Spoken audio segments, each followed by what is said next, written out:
Well, it's time now for a look at some of the day's top business stories, and for that I'm joined in the studio by France 24's Cole Stangler. Hi, Cole. Yeah, actually. We're starting in the United States, where major tax hikes are hanging in the balance. That's right. I'll tie to those major spending bills in Congress, reportedly in the final stages of talks right now. House expected to vote Friday on two key bills on infrastructure and on social policy. The latter comes with a price tag of some $1.75 trillion over the next decade, largely paid for by a string of tax hikes. As you can see there, that includes a new 15% minimum rate for corporations, covering for the first time earnings booked overseas. It would also hike taxes on the wealthy, expanding an existing investment tax, and it would also impose a new 5% surtax on multi-millionaires. The White House hopes Democratic leaders will be able to see it through shortly. As far as timing of the bill, clearly the president supports Speaker Pelosi and is behind any timing she feels is right. The president has been in close touch with Speaker Pelosi and Leader Schumer, and there's strong agreement that we need to get these both done for the American people, as we've been saying, as soon as possible. We cannot wait here. The American people cannot wait. And Cole, White House spokesperson Karine Jean-Pierre also criticised OPEC and its allies for not boosting oil supply. Yeah, that group OPEC Plus agreed Thursday to stick to a more modest plan to raise output. As a result, benchmark Brent crude now trading at just over $80 a barrel.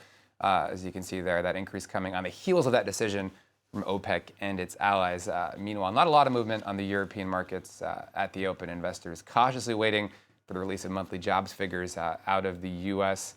Those figures in the U.S. should be coming later for you.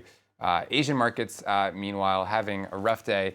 Shares on the Hang Seng down around 1.5%, trading in Chinese property developer Kaisa Group, suspended after it missed a payment to investors, only adding to concerns that we've been seeing over debt in the country's real estate sector.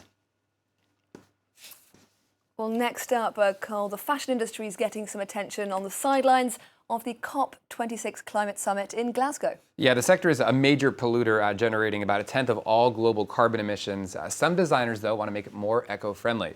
Claire Rush reports. Low carbon, recycled materials. These were the centerpiece of the future of fashion, Stella McCartney's exhibit on the sidelines of the COP26 climate summit. People wear fast fashion maximum up to 3 times before they throw it away, and that's creating over $500 billion worth of waste. That, for me, is a business opportunity. A business opportunity that this designer in New Delhi is seizing.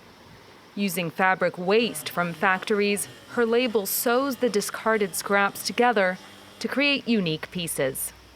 ये सब जो भी waste कपड़े रहते हैं उसे हम लोग अच्छा से फ्रेश करके और बढ़िया सा पीस बना के उसे हम लोग बेचते करते हैं हमें बहुत अच्छा लगता है यहाँ काम करने में.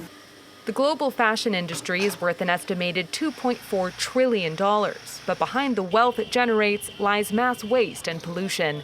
It accounts for up to 10% of the world's carbon emissions, more than all international flights and maritime shipping combined, according to the UN Environment Program, which also found it to be the second most water-intensive industry, generating 20% of the world's wastewater.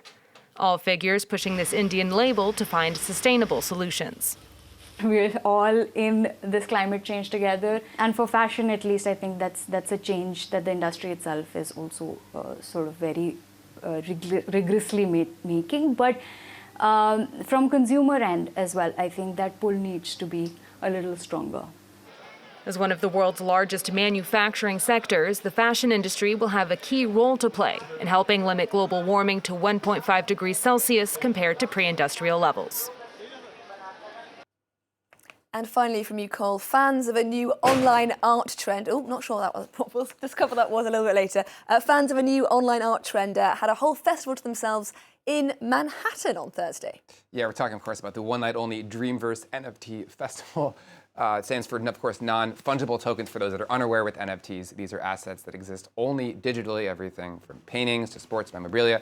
They've seen a surge in interest over the last year, something that enthusiasts apparently wanted to celebrate in person. Take a listen. Post the Beeple event, like we've been thinking what NFTs are and how we can like make people experience it, right? Like buying an NFT is okay, but it just goes into your wallet. and it just sits there, right? And we've tried various things, including building museums in the metaverse. But what I think is really interesting here is to be able to bring in so many artists from different parts of the world and have this interaction with them, right?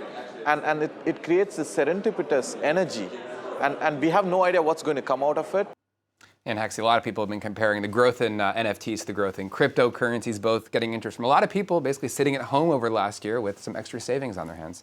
The eternal appeal of gambling. Yes. Cole Stangler with a look through the day's business top stories. Thank you very much.